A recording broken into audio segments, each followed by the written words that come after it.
ስለዚህ ሐዋርያው ምን ይመክረናል? ቅዱሳን ድነናል፣ በክርስቶስ ኢየሱስ ፖዚሽናሊ ሁሉ ነገር አልቋል። አሁን ግን በእግዚአብሔር ቃል ዕውቀት በአእምሮ መታደስ በመለወጥ ክርስቶስን የሚመስል ኑሮ በእያንዳንዳችን እንዲገለጥ ሐዋርያው ይናፍቃል። ጌታ በሐዋርያው በኩል ይመክረናል። ክርስትና የተገለጠ ኑሮ ነው። ክርስትና ቸርች ጋር የሚሰራ አይደለም። ክርስትና እሁድ አይደለም። ክርስትና ጥቅስ አይደለም፣ ከጥቅስ ያልፋል። ቅዱሳን ስራ ቦታ ስንሄድ በመውጣት በመግባታችን በእንቅስቃሴዎቻችን ኢየሱስ በእኛ ይታያል። ኢየሱስ በእኛ ይታያል። ያዘነች ነፍስ ስትመጣ ተጽናንታ ነው የምትሄደው። አንድ ሰው ወደ አንቺ መጥቶ ወደ አንተ መጥቶ ኢየሱስን አግኝቶት አይቶት ይሄዳል።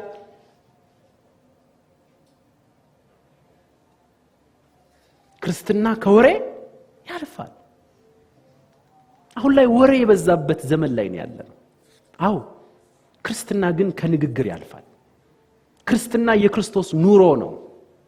ሰማይ ቤት ከሄድን በኋላ የምንኖረው አይደለም።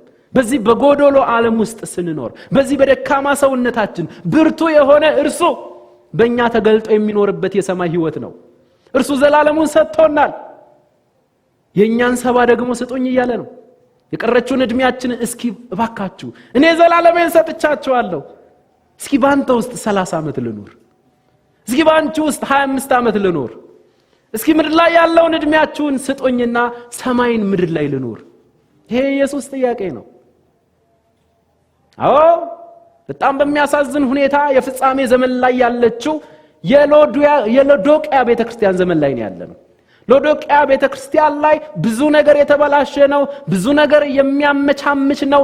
ለብ ያለ ነገር ነው ያለው። ኮምፕሮማይዝ የምታደርግ ቤተክርስቲያን ናት። ከቃሉ ይልቅ ሌላ ተአምር ፈላጊ ናት።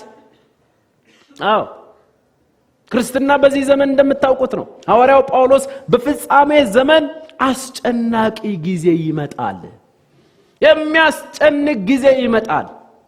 ሰዎቹ በፍጻሜ ዘመን ያሉ አማኞች ቅዱስ ቃሉን የማይታገሱበት ዘመን ይመጣል። ቁጭ ብለን እንማማር ስትላቸው አይመቻቸውም። ለጆሮአቸው የሚያሳክካቸውን ነገር የሚነግሯቸውን አገልጋዮች በራሳቸው ላይ የሚሾሙበት ዘመን ይመጣል። ያ ዘመን አሁን አይደለም ቅዱሳን?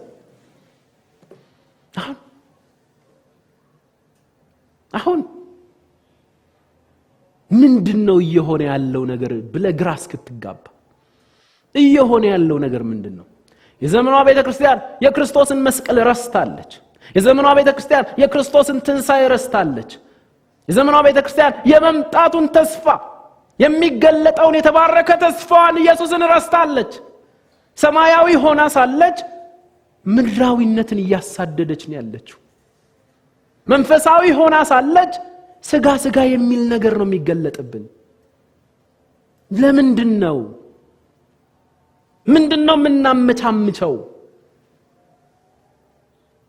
ምንድነው ኮምፕሮማይዝ የምናደርገው?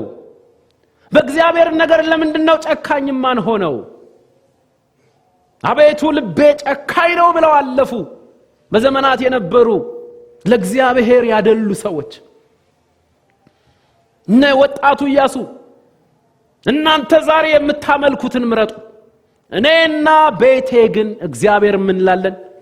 ጨካኝ ትውልድ፣ ኮምፕሮማይዝ ማያደርግ ምን አለበት? ዘመናዊነት ነው። አሁን ያለነው የቴክኖሎጂ ዘመን ነው። አሁን ያለነው ዘመናዊነት ላይ ነው። ዓለም በጣም ተተኩሳለች። ስለዚህ ምን ችግር አለው? ቤተክርስቲያን እንደውም ወንድና ወንድ የሚጋቡ ሴትና ሴት የሚጋቡ ካሉ ደግሞ ልታበረታታ ይገባል የሚሉ አሳዛኝ ትውልዶች የበዛበት ጊዜ ላይ ነው ያለው። በቤተክርስቲያን መድረክ ወንድና ወንድ ሲጋቡ፣ ሴትና ሴት ስነ ስርዓታቸው ሲፈጸምላቸው ማየት ይሄ የውድቀታችን ጥግ አይደለም ቅዱሳን? ምን አለበት? ሰልጥኖ ሞቷል ፈጽመው። ነጭ ነው፣ ጽድቅ ነው፣ ኃጢአት ደግሞ ምንድነው? ኃጢአት ነው። ኮምፕሮማይዝ የሚባል ነገር የለም። ሰዎችን እንወዳቸዋለን፣ ጌታ ስለሚወዳቸው እንወዳቸዋለን። እላያቸው ላይ አሰራር፣ እላያቸው ላይ ያለው መንፈስ ጌታን የማያከብር ስለሆነ እርሱ ፈጽሞ ኤክስኪውዝ አያስፈልግም። ፈጽሞ የዓለም ሲስተም ወደ ቤታችን ገብቷል። በዘር በነገድ በቋንቋ ተከፋፍለናል። ይሄ ሁሉ ውጤቱ ምንድነው ሲባል በእግዚአብሔር ቃል ዕውቀት በአእምሮ መታደስ ምን አለ ማለታችን አለመለወጣችን።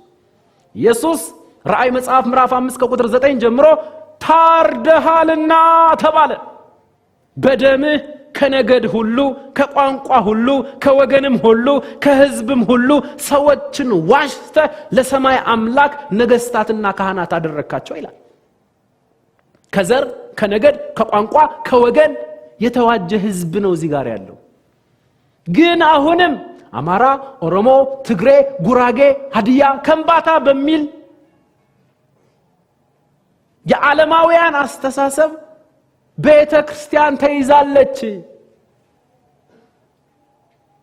ቤተክርስቲያን ተይዛለች።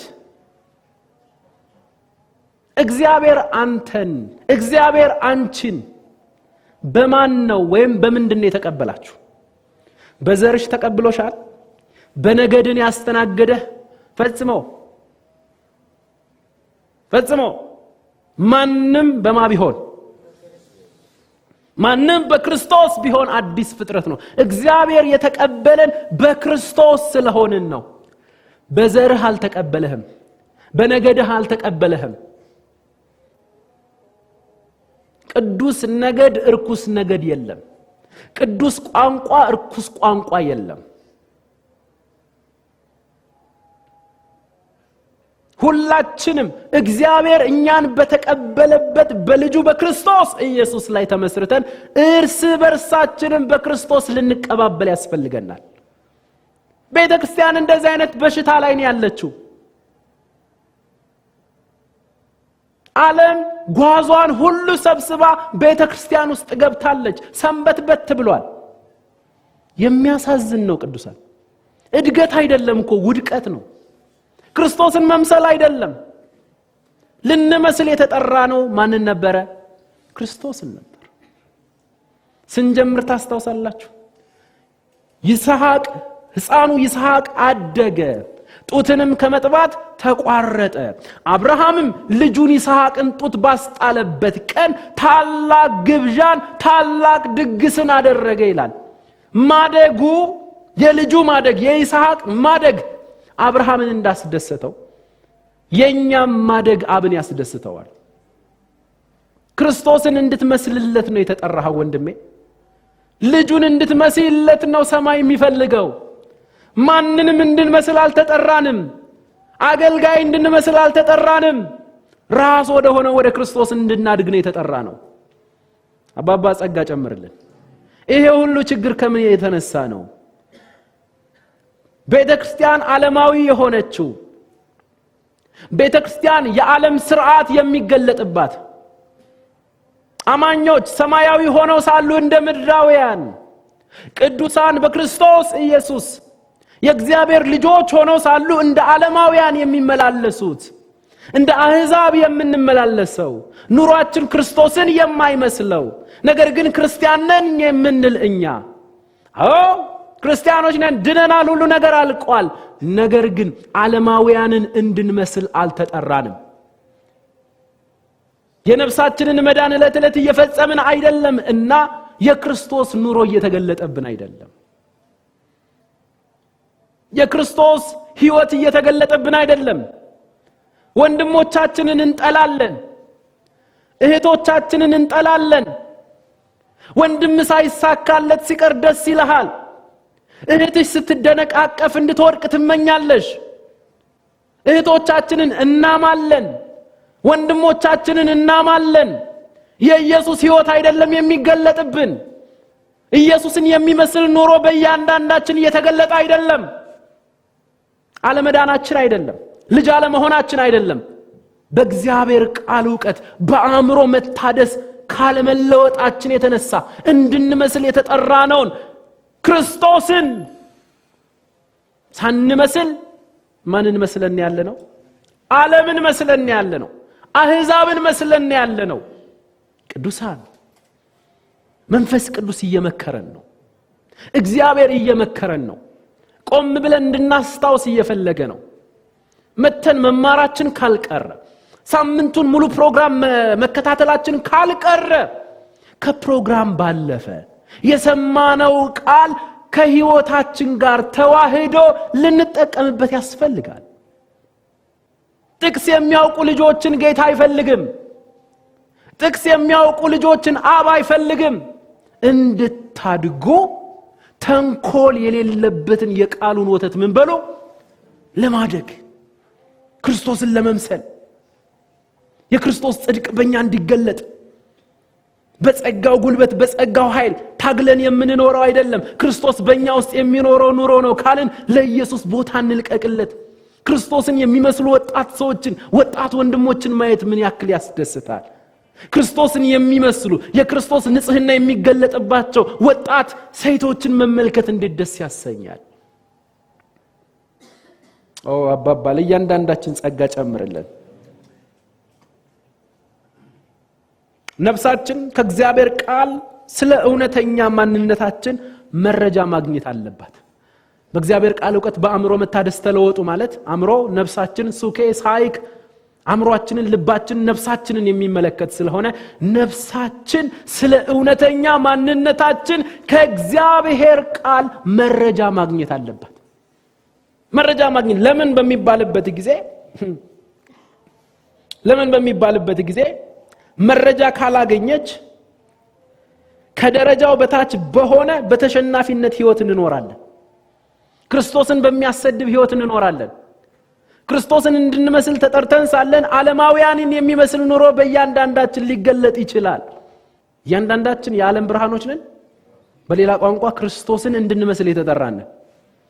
እሱ የዓለም ብርሃን ነኝ አለ፣ ብርሃኑን እኛ ላይ አበራ። ከዚህ በኋላ እናንተ የዓለም ምንድናችሁ? ብርሃን ናችሁ። ቀድሞ ጨለማ ነበረን፣ አሁን ግን በጌታ ምንድነን? ብርሃን። የብርሃን ኑሮስ፣ የብርሃን ምልልስስ፣ የጽድቅ ህይወትስ፣ የቅድስና ኑሮስ? አባ እየመከርከን ስለሆነ እናመሰግንሃለን። ታንክ ዩ ፋዘር። ስለዚህ ሮሜ ምዕራፍ 12 ከቁጥር 1 ጀምሮ እስከ 2 ድረስ በአእምሮ ወይም በልባችሁ መታደስ ምን በሉ ተለወጡ እንጂ ይህንን ዓለም አትምሰሉ። 2 ቃል አለ። ተለወጡ፣ አትምሰሉ። ካልተለወጥክ ትመስላለህ። ከተለወጥክ ደግሞ ዓለምን አትመስልም፣ ክርስቶስን ትመስላለህ። ስለዚህ ሁላችንም አሁን ፎከስ ማድረግ ያለብን ዕለት ዕለት የምንተጋው በእግዚአብሔር ቃል ዕውቀት በአእምሮ መታደስ እየተለወጠች ወደ መንፈስ ዓለም ሽፍት እንድታደርግ መረጃን እንድታገኝ ነው። መረጃን እንድታገኝ ነው። ጸድቄያለሁ፣ ተቀድሻለሁ፣ ክርስቶስን ነው የምመስለው እያለች ስትመጣ ያን ጊዜ የተቆጣጠራት ክፍል ህይወቱን ይገልጥባታል። የተቆጣጠራት ክፍል ኑሮውን ይኖርባታል። አያችሁ? ለዛ ነው በብሉይ ኪዳን እግዚአብሔር ስለ ነፍሳችን ወይም ስለ አእምሮአችን የሚናገረው ነገር አለ። ልጄ ሆይ ምንህን ስጠኝ አለ? ልብህን ስጠኝ ወይም ነፍስህን ስጠኝ። ልጄ ሆይ ልብህን ስጠኝ። ምክንያቱም ሰይጣን የሚፈልገው ልብህን ነው ወይም አስተሳሰብህን ነው። አበሻም የሚፈልገው አስተሳሰብህን ነው የራሱን ነገር ለማስገባት። አንተም ቅኝቱን ሴቲንጉን ስለማታውቀው አንተም ላለሆነ ነገር ልታውለው ስለምትችል ልጄ ሆይ ምንህን ስጠኝ። እኔ ነኝ ሴቲንጉን የማቀው፣ እኔ ነኝ መቃኘት የምችለው። ልጄ ሆይ ልብህን ወይም አስተሳሰብህን የሚፈልጋት ብዙ ክፍል ስላለ እባክህ ለኔ ስጠኝ። አባባ እንፈቅድልሃለን። የእውነት እሺ ብለን በእግዚአብሔር ቃል ዕውቀት በአእምሮ መታደስ ዕለት ዕለት በመንፈሳዊ ነገር ስንተጋ ልባችንን፣ አስተሳሰባችንን፣ ነፍሳችንን ለማን እየሰጠነው ነው? ለእግዚአብሔር። ያን ጊዜ በቃሉ ይቃኛታል። ያን ጊዜ ንግግሯ እንደ ኢየሱስ ይሆናል። አስተሳሰባችን እንደ ኢየሱስ ይሆናል። እርሱ ሲቃኛት ልጄ ሆይ ልብህን ስጠኝ። የህይወት መውጫው የኑሮ ዘይቤህ የሚቃኘው እዛ ጋር ስለሆነ በኑሮ የሚገለጠው ነገር በሙሉ የሚቃኘው ነፍስ ውስጥ ነው። በኑሯችን የሚገለጠው ነገር በሙሉ የሚጠነሰሰው አእምሮአችን ውስጥ ነው። ስለዚህ ለአእምሮአችን ምንድነው እያደረግን ያለነው? አእምሮአችንን ምንድነው የምንመግበው? ኢየሱስ ሲያስተምር ምን እንደምትሰሙ እንዴት እንደምትሰሙ ተጠበቁና ተጠንቀቁ። የምትሰማው ነገር ቀጥታ ወደ ነፍስ ነው የሚሄደው። ነፍስ ውስጥ ይገባና እዛ ውስጥ ይጠነሰሳል። ሰው አለ ኢየሱስ የሚያወራውን ሁሉ የሚያወራው በልቡ ውስጥ ካከማቸው መዝገብ እያወጣ ነው አለ። የትኛውም ሰው በለው የአእምሮ ኬዝ ያለባቸው ታማሚዎች እንኳን ኦርደሩን ስለማይጠብቁ እንጂ በልባቸው ውስጥ ካከማቹት ነው የሚያወሩት። እንዴ ዝም ብሎ የሚያወራ የለም። እሺ ዝም ብሎ የሚያወራ የለም። ስለዚህ ኢየሱስ ምን አለ? ምን እንደምትሰሙ ተጠበቁና ተጠንቀቁ። ወንድሞቼ እህቶቼ ለነፍሳችሁ ምንድነው የምትመግቡት?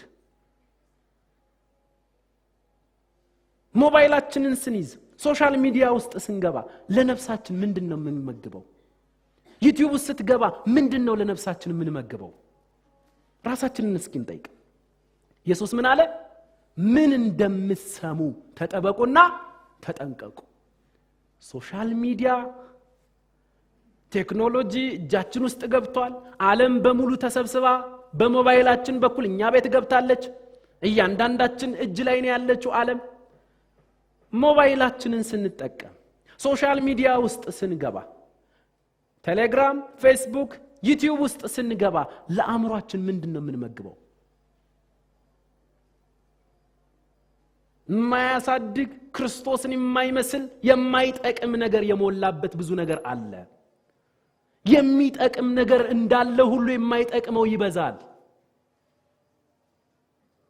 ዘር፣ ነገድ፣ ቋንቋ፣ ፖለቲካ ነው የምንመግበው ለአእምሮአችን። አትጠራጠር። አንድ ሳምንት ዩቲዩብ ውስጥ ገብተህ ፖለቲካ ከሰማህ በሚቀጥለው ሳምንት አማራ፣ ኦሮሞ ማለት ትጀምራለህ። አትጠራጠር። ለምን መሰለ? የበላሃው ነገር ውጤት ነው።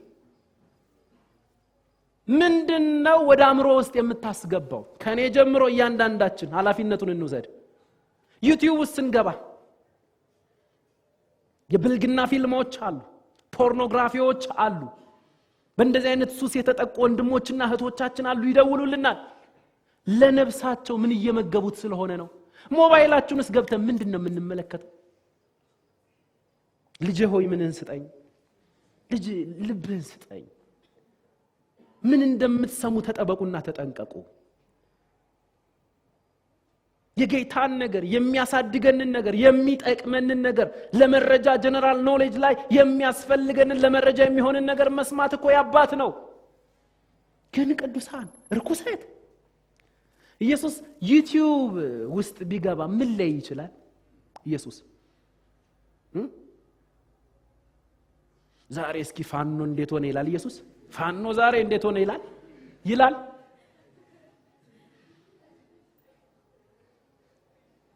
ሸኔ በደንብ ዶሎ በኩል እንዴት ሆነ ይላል አይልም ወንድሜ አይልም። ግን እዛ ውስጥ ነው ምን ውለው ጴጥሮስን የማያውቅ ዘመነ ካሴን ያውቃል። ያዕቆብ ስትለው ግራ የሚገባው ጃልመሮ ሲባል የሆነ ነገር ያደርገዋል። ሄይ ክርስቲያኖች ነን። ሞባይላችንን ተጠቅመን ምንድነው የምናየው? ክርስቶስን የሚያከብር ነገር ነው ወይ? አይደለም። በቃ ተወው፣ ርኩሰት ነው፣ አይጠቅምህም። አባባ ጸጋ ጨምርልን።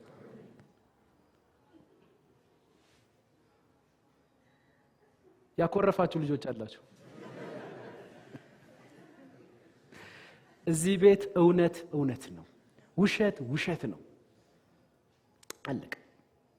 ቅዱሳን ወጣትነቴን አትመልከቱ።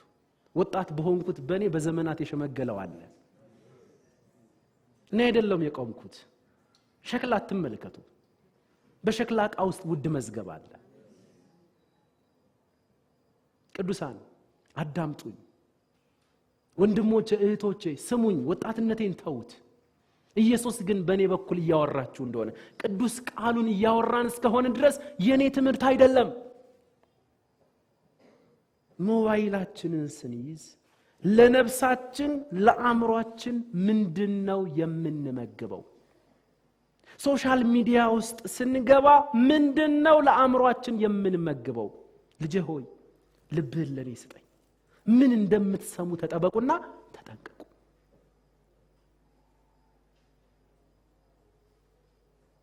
ዓለም ተሰብስባ ሞባይላችሁ ውስጥ ነው ያለችው። የሚያንጸንም የሚያፈርሰንም ሞባይላችን ውስጥ ነው ያለው።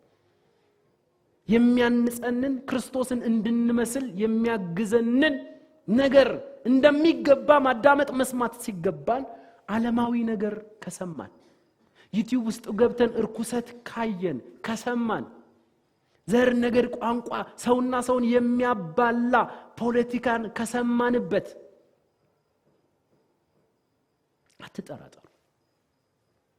ክርስቶስን አንመስልም። ዓለምን ነው የምንመስለው። አሕዛብን ነው የምንመስለው። ስለዚህ በአእምሮ መታደስ ተለወጡ እንጂ ይህንን ዓለም አትምሰሉ። ኦኬ አሁን ጥያቄ ሁላችንም እናንሳ። በአእምሮ መታደስ በእግዚአብሔር ቃል ዕውቀት በአእምሮ መታደስ ካልተለወጥን ማንን ነው የምንመስለው ብለናል? አሕዛብን ነው የምንመስለው። ዓለምን ነው የምንመስለው። እሺ አብትሽ በእግዚአብሔር ቃል ዕውቀት በአእምሮ መታደስ ስንለወጥ ማንን ነው የምንመስለው? መጽሐፉ ይንገረን። ሮጥ ብለን አሁን ታይማችንን ለመጠቀም ቆላሲስ ምዕራፍ 3 አባባ ጸጋ ጨምርልን። ቆላሲስ ምዕራፍ 3 ከቁጥር 8 እንጀምር። እንዲህ ይላል፣ በእግዚአብሔር ቃል ዕውቀት በአእምሮ መታደስ ስንለወጥ ማንን እንደምንመስል መጽሐፉ ይነግረናል። አሁን ግን እናንተ ደግሞ ቁጣንና ንዴትን ክፋትንም ከአፋችሁ ስድብን የሚያሳፍርንም ንግግር እነዚህን ሁሉ ምን በሉ አስወግዱ። ይሄ የተገለጠ የክርስትና ኑሮ ይባላል። የሆነ ሃሉሲኔሽን ክርስትና ምትሃት መስሏችሁ ከሆነ አይደለም። ስድብ ማቆም ክርስትናን የብስለት ኑሮ ይለዋል። ሐሜት አያስፈልጋችሁም፣ አስወግዱት። እሺ አሁን ግን እናንተ ደግሞ ቁጣንና ንዴትን ክፋትንም ከአፋችሁም ስድብን የሚያሳፍርንም ንግግር እነዚህን ሁሉ አስወግዱ። ቁጥር 9 እርስ በርሳችሁ ውሸትን አትነጋገሩ። አንዳንዱ ውሸት ሲነግር ራሱ እየማለ ነው፣ ጌታን እያለ ነው የሚያወራክ፣ እየማለ ነው የሚያወራክ። ውሸትን አትነጋገሩ። አሮጌውን ሰው ከስራው ጋር ምን ብላችሁታል? አውልቃችሁታል ነው ገፋችሁታል? መግፈፍና ማውለቅ ሌላ ነገር ነው።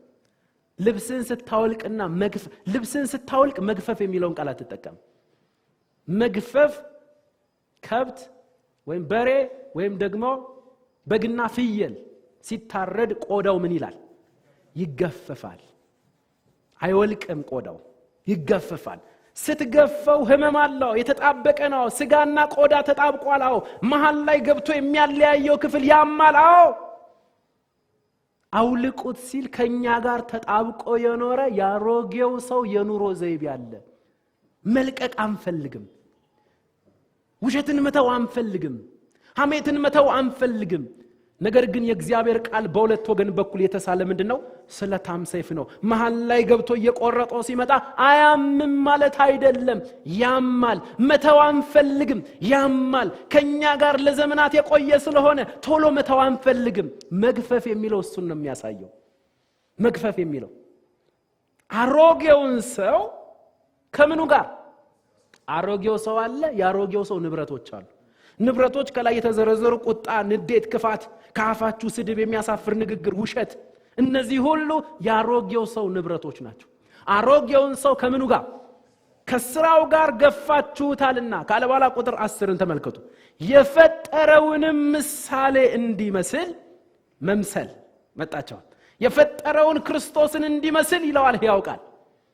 የፈጠረውን ምሳሌ እንዲመስል ዕውቀትን ለማግኘት የሚታደሰውን አዲሱን ሰው ምን ብላችኋል? ለብሳችሁታል።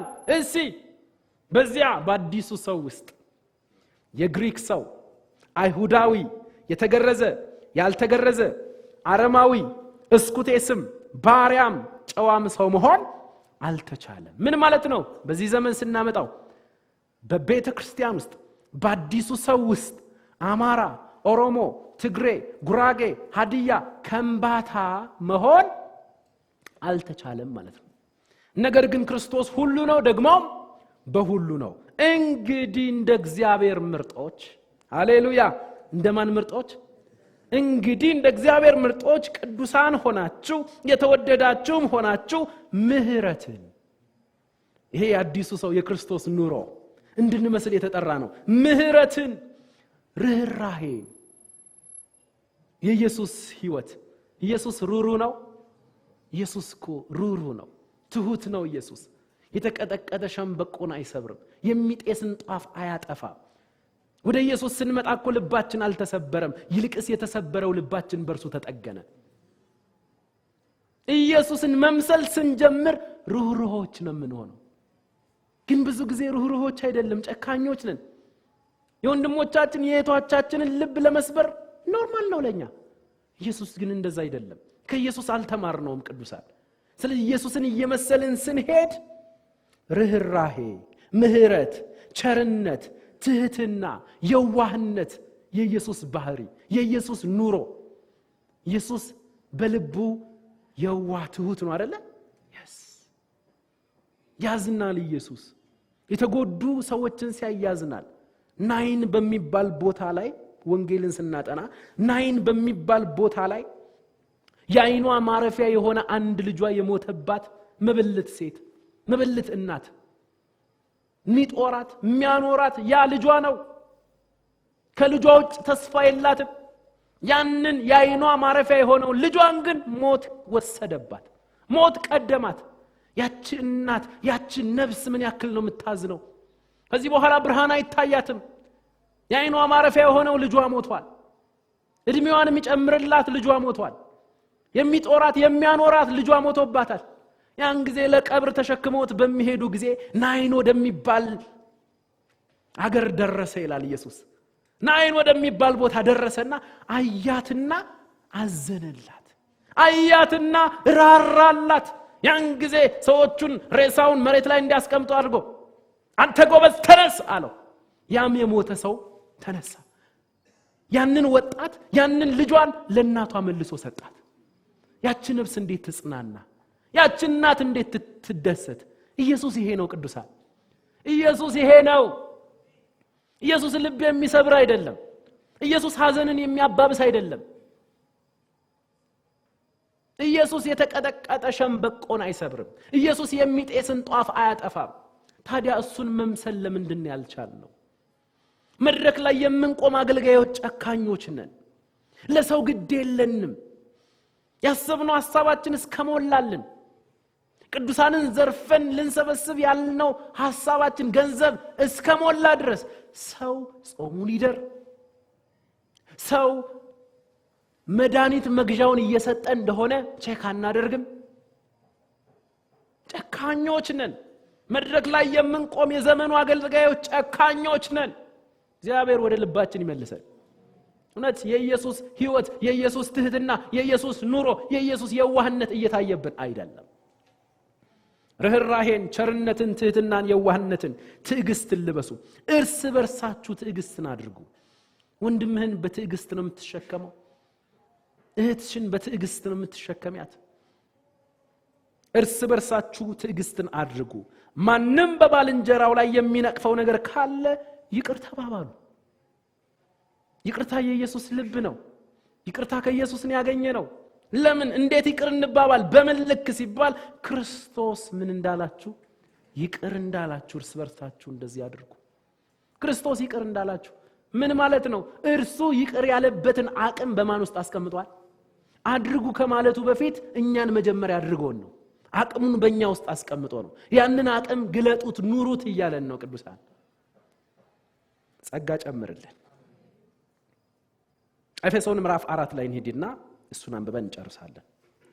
ኤፌሶን ምዕራፍ 4 አባባ አቅም ጨምርልን። ከቁጥር 20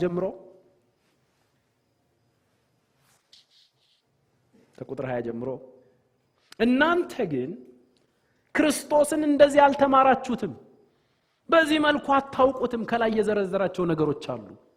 እናንተ ክርስቶስን እንደዚህ አልተማራችሁትም፣ በእርግጥ ሰምታችሁታልና እውነትም በኢየሱስ እንዳለ በእርሱ ተምራችኋል። ፊተኛ ኑሯችሁን እያሰባችሁ በክርስቶስ ኢየሱስ ከማመናችን በፊት የነበረ ኑሮ አለ።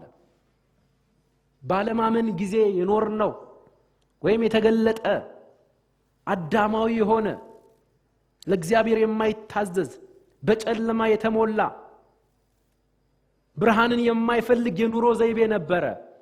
ያሮጌው ሰው ከነ ኑሮ ስርዓቱ ማለት ነው። ፊተኛ ኑሯችሁን እያሰባችሁ እንደሚያታልል ምኞት የሚጠፋውን አሮጌውን ሰው ምን በሉ? አስወግዱ። በአእምሮአችሁ መንፈስ ምን በሉ? ታደሱ። አየው፣ በአእምሮ መታደስ መለወጥ። እሺ፣ ስንለወጥስ በአእምሮአችሁ መንፈስ ታደሱ፣ ለእውነትም በሚሆን ጽድቅና ቅድስና እንደ እግዚአብሔር ምሳሌ የተፈጠረውን አዲሱን ሰው ልበሱ።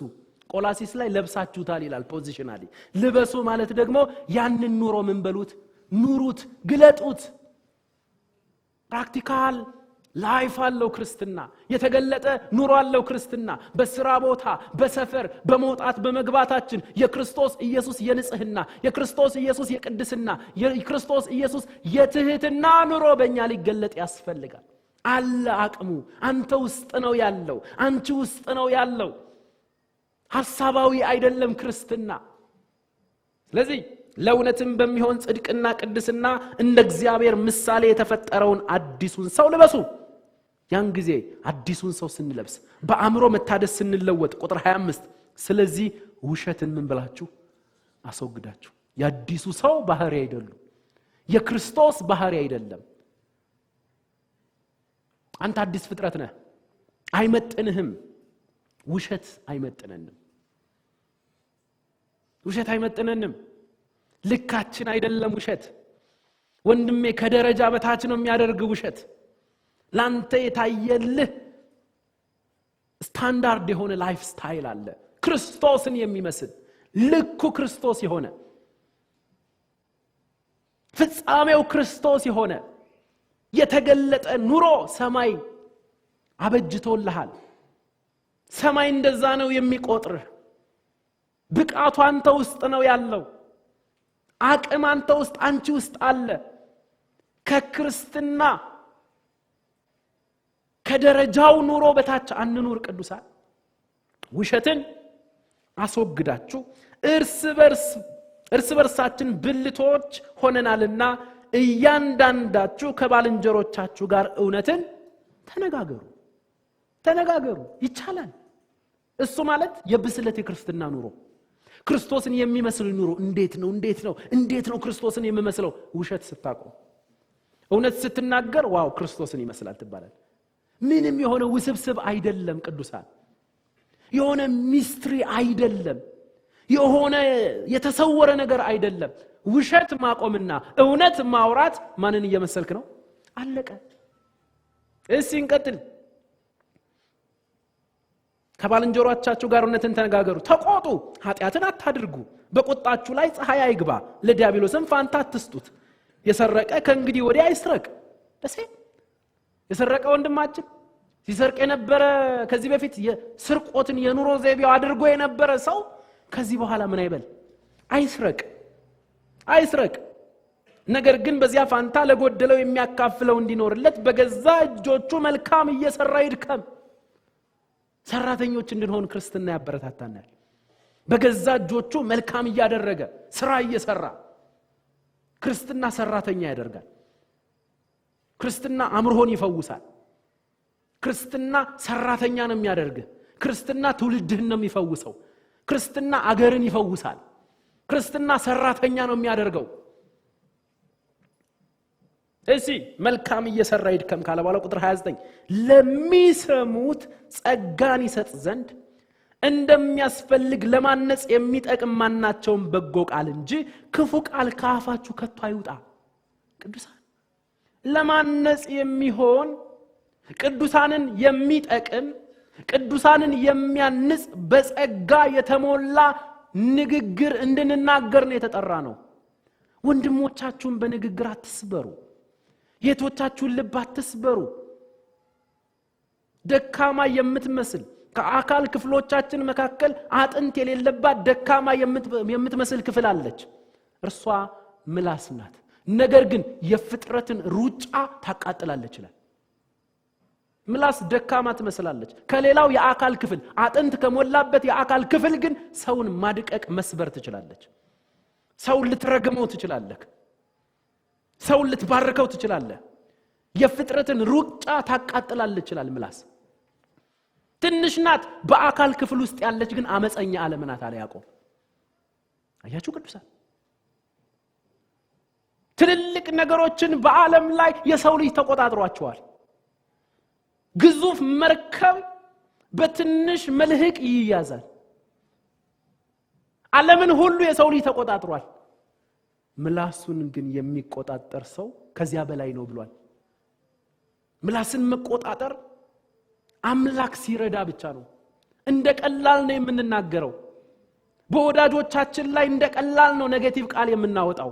ወንድሜ እንድትረግም እንድታሾፍ በወንድም ላይ ኔጌቲቭ ቋንቋ እንድትናገር አልተጠራህም። ንግግር ኃይል አለው። የፍጥረትን ሩጫ ያበላሻል። የምትባርከው የተባረከ ይሆናል። ስለዚህ ለምንናገረው ነገር ጥንቃቄ ማድረግ። ልብን የሚሰብር ንግግር አታውጣ። እህትህን የሚጎዳ ፊውቸሯን የሚያጨልም ወንድምህን የሚጎዳ ልቡን የሚሰብር ንግግር አታውጣ። ክርስቲያኖች ነን። ክርስቶስን ነው የምንመስለው። ክርስቶስ እንደዛ ሲያደርግ አይተናል ወይ? ፈጽመው። ይልቅስ ለሌሎች ወንድሞች እህቶች ለማነጽ የሚጠቅም የጸጋን ቃል እንድትናገርበት ተጠቀምበት።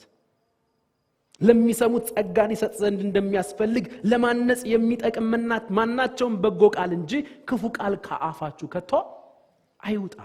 ለቤዛ ቀን የታተማችሁበትን ቅዱሱን የእግዚአብሔር መንፈስ አታሳዝኑ። እነዚህ ነገሮች በሙሉ ማንን ያሳዝኑታል? መንፈስ ቅዱስን። ክፉ ቃል ስትናገር፣ ወንድምህን ስታማው፣ እህትሽን ስታሚያት፣ ሲደነቃቀፉ፣ አንድ ነገር ጀምረው ሳይሳካላቸው ሲቀር ደስ ካለሽ ደስ ካለ ማንን ያሳዝነዋል? መንፈስ ቅዱስን ያሳዝነዋል። እኛ እኮ ችግር የለብንም እኮ። ምን ነው በደፋው እንላለን እኮ። ችግር የለም ምን ነው በደፋው እንላለን። ሲሳካላቸው ጓደኞቻችን አንወድም። ምን አለበት ቢቀናለት? ምን አለበት ቢቀናላት እህትሽ? አንወድም። ለዛ ነው ከዚህ በፊት አንድ ጽሑፍ ላይ እያነበብኩ ነበር።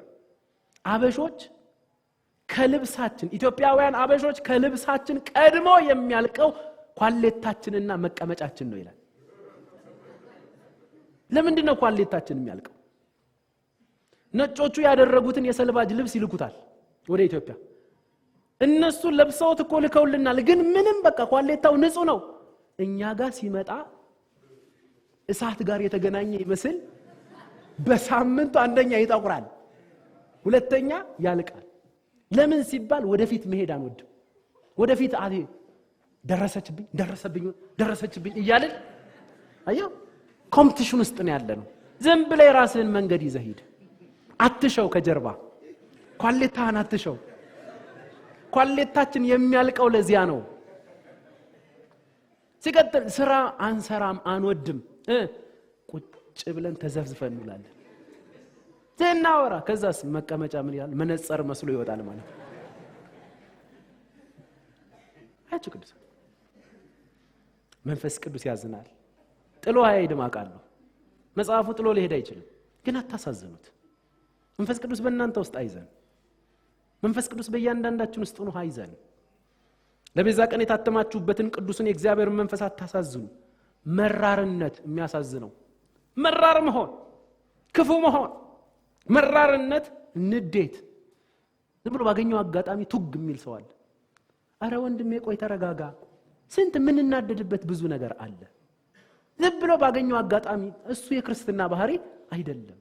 ጌታ ኢየሱስ ትዕግስትንም ሰጥቶናልና መራርነት፣ ንዴት፣ ቁጣ፣ ጩኸትም ጭንቃል ለዚህኛው ጀነሬሽን መናገር ፈልጋለሁ።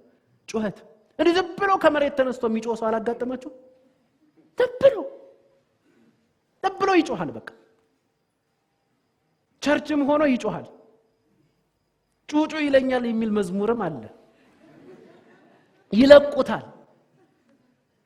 አይደለም ቅዱሳን፣ ለምን መሰላችሁ? ዲሲፕሊን የሆነ ስፒሪት በእናንተ ውስጥ አለ። መንፈስ ቅዱስ ጮሃ ነው። ዝም ብለህ እየተነሳ አትጩህ።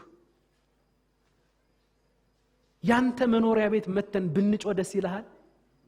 ምንድነው ረበሻችሁኝ ትላለህ አይደለ? አንተ እኮ የሌላ ክፍል መኖሪያ ነህ። ደግሞ ሌላ ሰው እኮ አይደለም የሚጮኸው፣ አንተ ራስህ ነው የምትጮኸው። መንፈስ ቅዱስን አታሳዝኑት። ቁጣ፣ ጩኸት፣ መሳደብ ሁሉ ከክፋት ሁሉ ጋር ከናንተ ዘንድ ይወገዱ።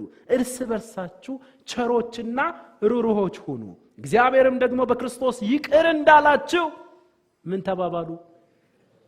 ቂም ያለባችሁ ወንድሞችና እህቶቼ አንድ ነገር ልንገራችሁ። ቂም የያዛችሁበት ሰው አይጎዳም። ቂም የያዛችሁ ወንድሞች እህቶቼ፣ ቂም የያዛችሁበት ሰው እያያችሁት እያደገ ነው የሚሄደው፣ አይጎዳም። አንተ ግን ቀንም አንቺ ግን ቀንም ማታም እያብሰለሰልሽው ትጎጃለሽ። ለጌታ ስጡት። ምህረት አድርጉ፣ ይቅር በሉ። ለጌታ አሳልፋችሁ ስጡት። ህመሙ የለም ማለት አይደለም። ከዚህ በኋላ ታስታውሱትም ማለትም አይደለም። ነገር ግን ለጌታ ስጡት። ቂም አትያዙ፣ ትጎዳላችሁ። ነገራችሁ ይያዝባችኋል። ምናቃቸው ሰዎች አሉ ቂም ይዘው እየተብሰለሰሉ ያንን ሰው ባዩት ቁጥር፣ ያችን እህታቸውን ባዩ ቁጥር አንተው ነህ የምትጎዳው፣ አንቺ ነሽ የምትጎጂው። ያ ሰው አይጎዳም። ለጌታ አሳልፋችሁ ስጡ። ለጌታ አሳልፋችሁ የምትሰጡት በምንድነው? ምህረት በማድረግ ጌታ ሆይ አንተ እኔን ይቅር ያልክበት የይቅርታ አቅም በኔ ውስጥ እንዳስቀመጥክ ገብቶኛል። በቃ ይቅር ብያታለሁ፣ ይቅር ብየዋለሁ። ትፈታላችሁ ቅዱሳን፣ ትፈታላችሁ። ወደ ትክክለኛ ወደሚያስደስተው ኑሯችሁ ነው የምትሄዱት። አለበለዚያ ሳቃችሁ ይወሰድባችኋል። ንዴት ውስጥ ነው የምትገቡት። እየተብሰለሰላችሁ ነው የምታድሩት። ምናልባት ያ ሰው አደጋ ጋጠመውም ሲባል ደስ ሊላችሁ ይችላል። ተጠንቀቁ። ክርስትና አይደለም እሱ። ክርስትና ሌላ ነው። ክርስቶስ በእኛ ውስጥ ሆኖ የሚኖረው ኑሮ ነው። ስለዚህ በአእምሮ መታደስ ተለወጡ እንጂ ይህንን ዓለም አትምሰሉ። ዛሬ ጌታ በደንብ መክሮናል። እግዚአብሔር ይመስገን። ሁላችንም እንጸልይ።